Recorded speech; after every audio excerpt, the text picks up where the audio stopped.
Hello everyone, archery digital पाठशाला में आपका स्वागत है। आज हम अध्याय 7 करेंगे भिन्न का। हम 6 अध्याय कर चुके हैं। आज हम नया अध्याय भिन्न स्टार्ट करेंगे। चलो स्टार्ट करते हैं। स्मरण कीजिए, याद कीजिए, जब कुछ पूर्ण संख्या कौन सी होती है हमारी, जैसे 1, 2, यानी एक जो पूरा है 1, 2, 3, चलिए पूर्ण संख्या हमारी कौन सी होती है, जैसे 1 है, 2 है, 3 है, 4 है। इस तरह की जो संख्याएं होती हैं इनको हम पूर्ण संख्या कहते हैं। पूर्ण संख्या वाली वस्तुएं समान रूप से साझा की जाती हैं। यानी माना आप जैसे रोटी से ही समझा रखा है, मान लो रोटी है, आपको अपने दोस्त के साथ बांटनी है, एक रोटी है तो आप आधी आधी करके बांटोगे। नहीं नहीं, पूरी एक रोटी को आप बांट रहे हो। पूर्ण का मतलब पूरी एक रोटी को जब आप बराबर हिस्सों में बांटते हो, यानी एक रोटी है 6 दोस्तों 6 के बीच में बांटनी है, 4 दोस्तों 4 के बीच में बांटनी है, तो बराबर बांटनी है, बिल्कुल बराबर बांटोगे, किसी का कम नहीं किसी का ज़्यादा नहीं। तो भिन्न हमें बताता है प्रत्येक को कितना भाग मिलेगा। भिन्न से हमें पता चल जाएगा किसको, यानी कितने दोस्तों के बीच में कितना हिस्सा मिलेगा। यानी अगर 2 दोस्तों के बीच में एक रोटी हम बांट रहे हैं तो बिल्कुल आधी आधी मिलेगी, बिल्कुल बराबर हिस्सा मिलेगा। शबनम, क्या आपको याद है यदि एक रोटी 2 बच्चों के बीच में समान रूप से बांटी जाए तो प्रत्येक बच्चे को कितनी रोटी मिलेगी? ठीक है, ये इन्होंने बता रखा है। प्रत्येक बच्चे को यानी एक रोटी है 2 के बीच में बांटी है तो दोनों को बिल्कुल 2 हिस्सों में बांट देंगे, आधी इसको आधी इसको। अगर एक के आधे भाग को भिन्न में आधा लिखा जाता है, हम कभी कभी से 1/2, यानी ऊपर वाली संख्या पहले पढ़ेंगे, बीच में जो लेटी हुई लाइन इसको बटा बोलेंगे, नीचे वाला जो संख्या लिखे वो बोलेंगे 1/2। जैसे ये इसको हम कैसे पढ़ेंगे, 1/4, 1/2 भी पढ़ते। यदि एक रोटी 4 में बराबर बांटी जाए तो प्रत्येक को कितनी रोटी मिलेगी? यानी एक रोटी है अगर 4 में बांट दिया तो कितनी मिलेगी? यानी एक रोटी के हमने कितने हिस्से कर दिए? 4 हिस्से कर दिए। एक को ये मिली, एक को ये मिली, एक को ये मिली, एक को ये मिली। यदि एक का हमने तो प्रत्येक बच्चे को 1/4 रोटी मिलेगी। अब कौन सा भाग अधिक है, आधी रोटी या 1/4 रोटी? अब पूछे कि ये ज्यादा है या 1/4 हमारा ये हिस्सा हो गया, ये बड़ा है कि ये वाला बड़ा है? ठीक है, ये तो आप देखते ही बता सकते हो कि देखो ये बड़ा है। दूसरा सोचने वाली बात क्या है, आप लोग 4 दोस्त हो, ठीक है, रोटी 1 है। अब 4 दोस्तों के बीच में बांटोगे तब ज्यादा आपको कम रोटी मिलेगी, या अगर 2 दोस्त है तब 2 दोस्तों के बीच में बांटोगे तब रोटी कम मिलेगी? जितने ज्यादा लोगों में बटेगी उतना हिस्सा कम होता चला जाएगा। जब हम एक रोटी को 4 दोस्तों के बीच में रोटी बांटेंगे तो कम मिलेगी, अगर 2 के बीच में बांटेगी तो ज्यादा मिलेंगे। अगर उसी रोटी के हम 10 टुकड़े कर दें तो सोचो कितना कम कम टुकड़ा मिलेगा। ठीक है, तो यानी जितने ज्यादा हिस्सों के बीच में, जितने ज्यादा लोगों के बीच में कोई चीज बंटती है उसका हिस्सा कम होता चला जाता है। कहने को हम कह सकते हैं कि 4 2 से बड़ा होता है, लेकिन अगर एक रोटी को 4 लोगों में बांटा जाए, एक रोटी को 2 लोगों में बांटा जाए तो ये इससे बड़ा हो जाएगा। यानी भाग करने वाला हिस्सा जितना छोटा होगा, जितने कम लोग होंगे वो भिन्न उतना ही बड़ा होगा। यहाँ पे एक भिन्न को 4 लोगों में बांट रहे हैं, यहाँ एक भिन्न को 2 लोगों में बांट रहे हैं, तो ये हिस्सा बड़ा होगा, बिल्कुल इससे उल्टा होगा। ठीक है, जब 2 एक रोटी को बराबर में बांटते हैं तो प्रत्येक को आधी रोटी मिलेगी। जब 4 एक रोटी को समान रूप में बांटते हैं तो प्रत्येक को 1/4 रोटी मिलेगी। चूंकि दूसरे समूह में अधिक बच्चे समान संख्या में रोटी बांटते हैं इसलिए प्रत्येक को कम भाग मिलेगा, अतः आधी रोटी 1/4 रोटी से अधिक होती है। ठीक है, अब जैसे हम और कोई उदाहरण ले, हमें क्या पता है 3 2 से बड़ा है, लेकिन अगर एक ही रोटी हम 3 में बांटे, एक ही रोटी हम 2 में बांटे, कौन सा हिस्सा ज्यादा होगा? ये हिस्सा ज्यादा होगा। यहाँ पे नीचे की तरफ जितना हिस्सा कम होता चला जाएगा वो पूरा का पूरा भिन्न उतना बड़ा होता चला जाता है। ये हो गया आपका पेज 152 नहीं 151। अब हम करेंगे पेज नंबर 152। कौन सा भिन्न बड़ा है, 1/5 या 1/9? अभी आपको मैंने सिखाया था ना, ये देखो यहाँ पे 9 बड़ा है, 5 छोटा है, तो हमारा जो जिसके नीचे जितना कम हिस्सों में बटेगा वो भिन्न उतना बड़ा होता है, यानी 1/5 1/9 से बड़ा होगा। इसको ये मत देखना, देखो 9 5 से बड़ा है तो ये पूरा पूरा भिन्न इससे बड़ा हो जाएगा। इसमें हमेशा उल्टा होता है, जितना नीचे बड़ा उतना भिन्न छोटा, जितने नीचे छोटा उतना भिन्न बड़ा। 9 संख्या 5 से बड़ी है। बेनी कहते कौन सा भिन्न बड़ा है, 1/5 या 1/9? अरविंद क्या कहते हैं, 9 संख्या 5 से बड़ी है। अतः मुझे लगता है 1/9 संख्या 1/5 से बड़ी है। क्या मैं सही हूं? बिल्कुल गलत है ये तो, क्योंकि 1/9 1/5 से बड़ा हो ही नहीं सकता। बेनी नहीं, यह एक सामान्य गलती, यानी बच्चे ये गलती, स्टूडेंट्स जो हैं ये गलतियां एग्जाम में करते हैं। इन भिन्नों को भागों के रूप में सोचिए। अरविंद, यदि एक रोटी 5 में बांटा जाए तो प्रत्येक रोटी का 1/5 मिलेगा। यदि रोटी को 9 में बांटा जाए तो प्रत्येक को रोटी का 1/9 हिस्सा मिलेगा, यानी जितने ज्यादा लोगों में बटेगा उतना कम हो जाएगा।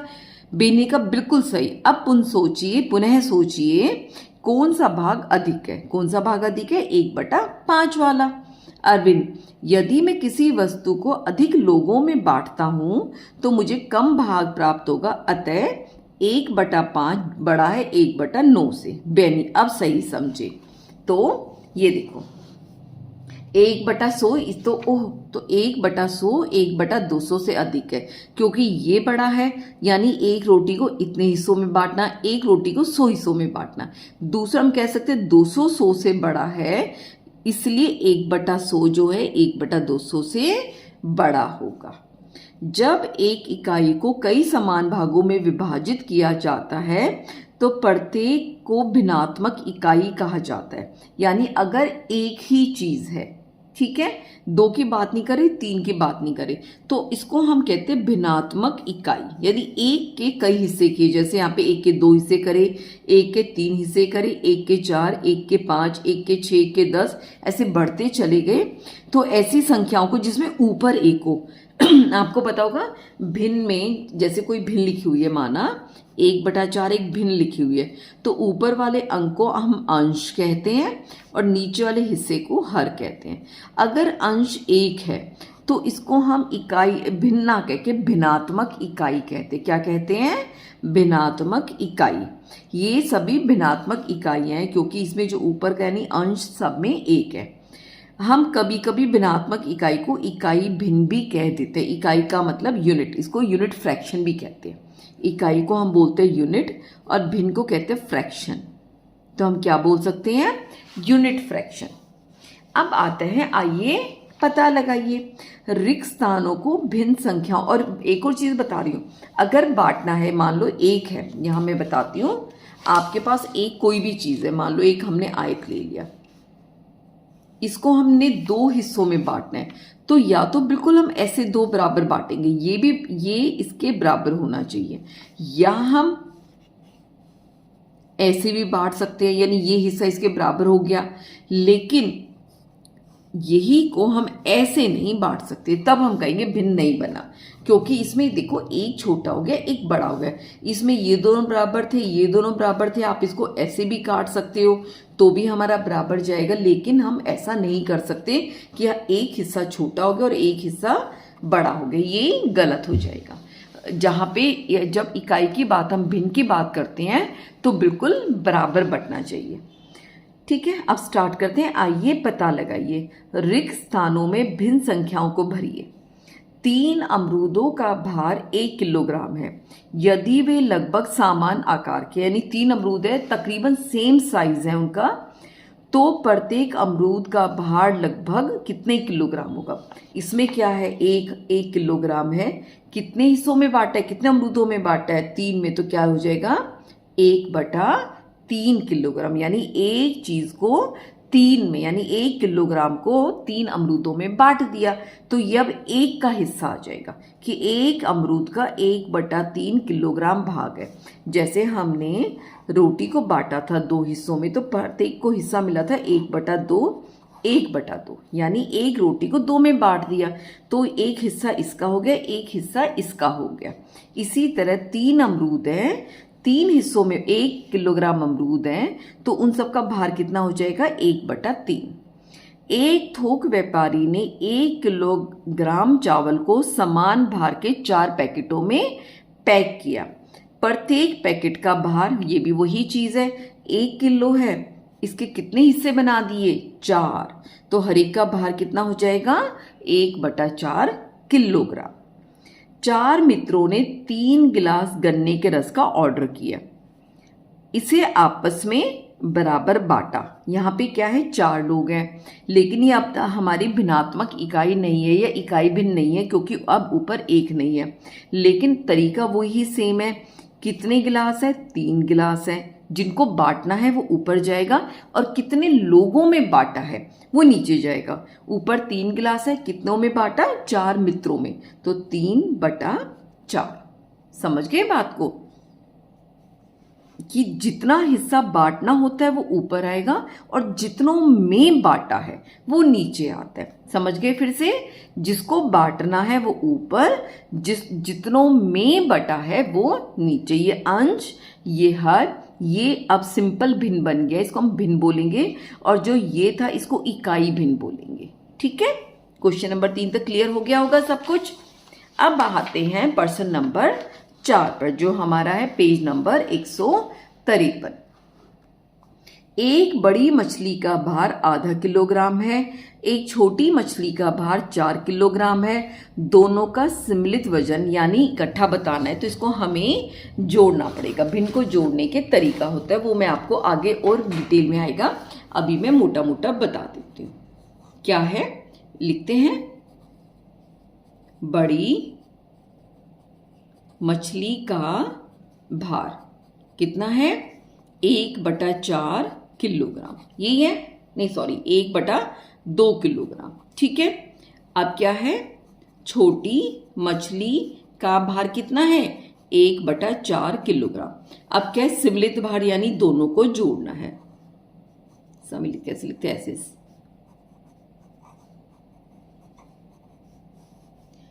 सम्मिलित भार कितना हो जाएगा?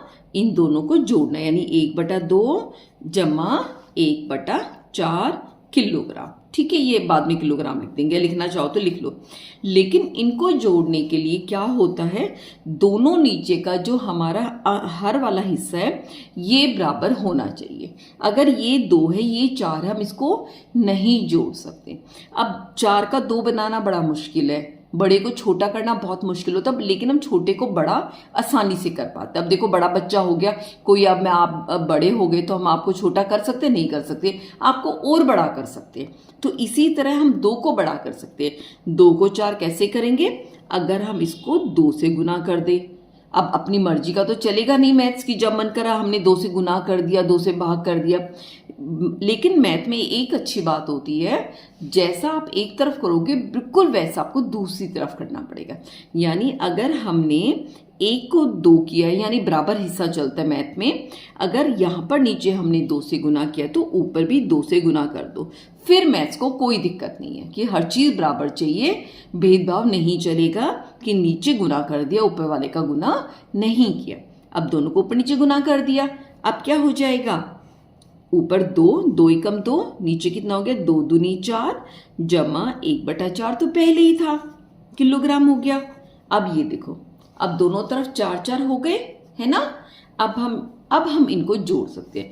जोड़ने का तरीका क्या होता है? अब इस 4-4 को नहीं जोड़ेंगे, दोनों के एक जैसा है, तो दोनों का एक जैसा है, तो बीच में दोनों का उभयनिष्ठ यानी कॉमन लिख देंगे। नीचे हमने 4 कर दिया, ऊपर वाली संख्याओं को एज इट इज जैसा है वैसे लिख दिया। 2 का 2 आ गया, 1 का 1 आ गया, तो कितना हो जाएगा? 3/4 किलोग्राम। ठीक है, तो हमारा उत्तर क्या हो जाएगा? सम्मिलित भार क्या हो जाएगा?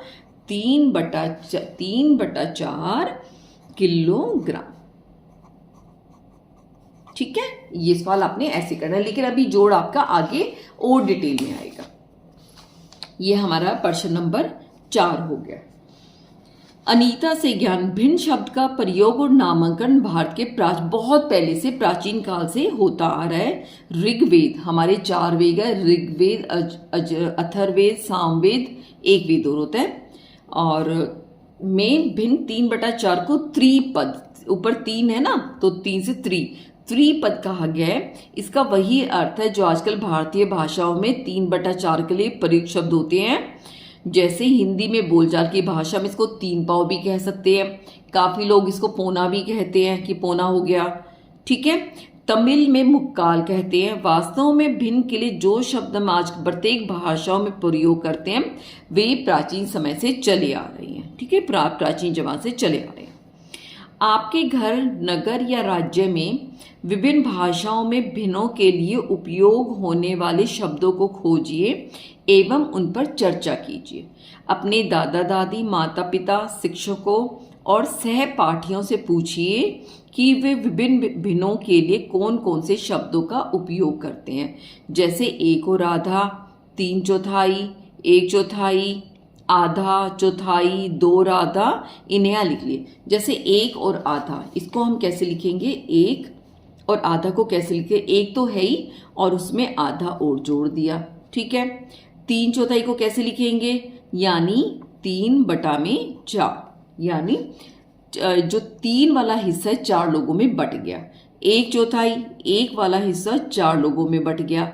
आधे को कैसे लिखते हैं? ये हमारा आधा हो गया। फिर क्या है? चौथाई, 1/4 एक ही बात है, बटा में 4। 2 और आधा, 2 और आधा, ये 2 और आधा हो गया, ठीक है, ये हमारा हो गया। दिए गए भिन्न शब्दों को छोटे से बड़े क्रम में व्यवस्थित कीजिए और खाली बॉक्स में भरिए। 1 और आधा, यानी हमें छोटे से बड़े क्रम में, यानी सबसे पहले छोटा लिखा जाएगा फिर बड़ा लिखा जाएगा। 1 और आधा, 3/4, 1/4, आधा, चौथाई, 2 और आधा। चलो पहले हम इसको बनाने की कोशिश करते हैं। अब हम इसको करते हैं, यानी 1 और आधा। पहला क्या दे रखा है हमें? 1 और आधा। इसको हम पिक्चर के तरह बना लेंगे। 1 में पूरा हमारा ये 1 हो गया है ना, गोल बना लेते ताकि आप डिफरेंस कर पाओ। ये तो हमारा 1 हो गया। चौथाई का हिस्सा कितना होता है? यानी 1 रोटी को अगर हम 4 हिस्सों में बांट दे तो 1/4 हमारे पास ये बच जाएगा, है ना, तो हमने 1/4 ले लिया, ठीक है, 1 पूरा और ये चौथाई। उसके बाद कहता है 3/4,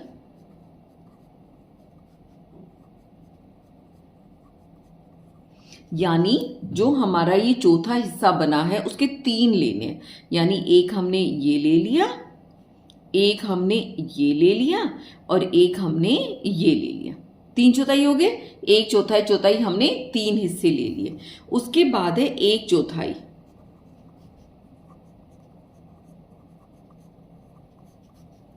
कितना बन पा रहा है हमारा? ये सिर्फ ये 1/4 हमने 1/4 ले लिया, 1/4 भी हो गया। अब आ गया आधा। आधा किसको कहते हैं? साथ में इसको वो भी लिख देती हूँ। 1/4, 1 और आधा। 3/4 हमारा होता है 3/4, 1/4 होता है 1/4, आधा होता है यानी 1 को 2 हिस्सों में बांटना। यानी अगर जैसे ये रोटी है हमारी, आधे का मतलब ये आधा, ठीक है, यानी ये और ये हमारा आधा हो गया, आधा भी हो गया। अब लिखा है चौथाई। हाँ, 3/4, 1/4, आधा, चौथाई तो हम ऑलरेडी ले चुके हैं, इसको हम नहीं बीच में लेके चलेंगे। अब है 2 और आधा। यहाँ पे 1 और चौथाई था शायद, क्योंकि 1/4 तो हम ले चुके हैं, इसका नहीं लेंगे। अगला है 2 और आधा, यानी 2 हमारे पास पूरे हो गए और हमने 1 आधा ले लिया, ठीक है।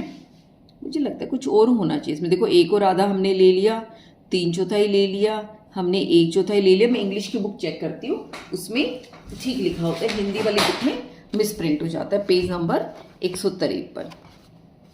इंग्लिश की बुक में, हिंदी की बुक में काफ़ी ज़्यादा हुआ है मिस प्रिंट। 1.5, 3/4, हाफ। अच्छा इसमें था, ये देखो 1.5 एक और आधा, 3/4 और उसके बाद 1.25 था। यहाँ पे था हमारा 1/4, यहाँ पे लिखना था 1/4, ये वाला लिखना था बीच में। चलो इसको बीच में लिख लेते हैं। फिर हमारा आधा था, हाफ हो गया, क्वार्टर, ठीक है।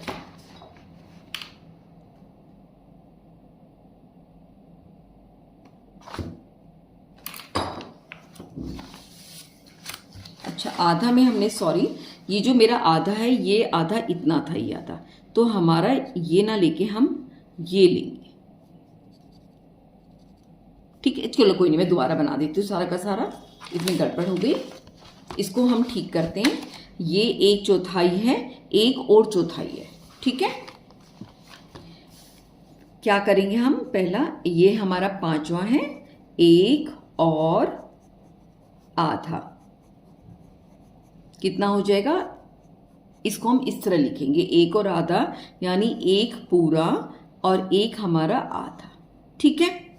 उसके बाद अगला कहता है 3/4,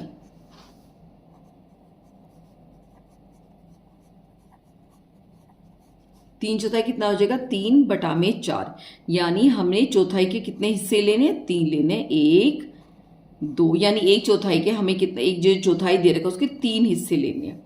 अगला है 1/4, इसको 1/4 बोलेंगे हम बेसिकली। ये कितना हो जाएगा, 1 और 1/4, यानी ये 1/4 हो गया और इतना हो गया, ठीक है। 1/4 के बाद हम लेंगे आधा, आधा हमारा कितना हो जाएगा, 1/2, यानी ये हमारा आधा हो गया। आधे के बाद हम लेंगे चौथाई, चौथाई कितना हो जाएगा, 1/4, यानी सिर्फ ये छुटकू सा, ये चौथा हिस्सा बस। उसके बाद 2 और आधा,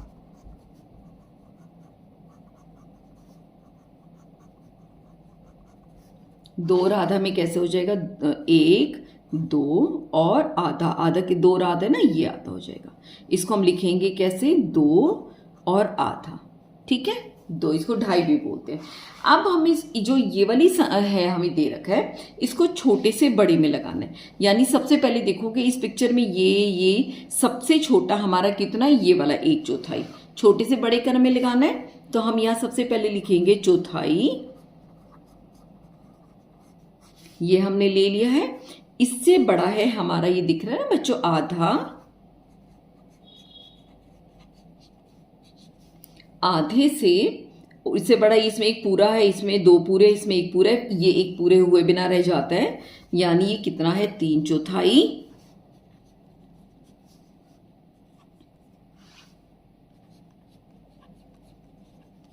तीन चौथाई हो गया। 3/4 के बाद आप देखोगे अब कौन सा बड़ा है हमारा, 3/4 के बाद ये 1 और आधा, ये 1 और 1/4 है, ठीक है। हमारा ये भी हो गया और ये भी हो गया। इसके बाद हम ले लेंगे 1/4,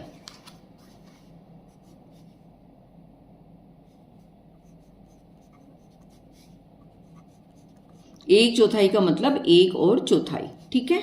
इसका हो गया। इसके बाद है 1 और आधा, इसके बाद ये बड़ी संख्या आ रही है, ये हो जाएगा 1 और आधा, और सबसे आखिर में कौन सा रह गया, 2 और आधा,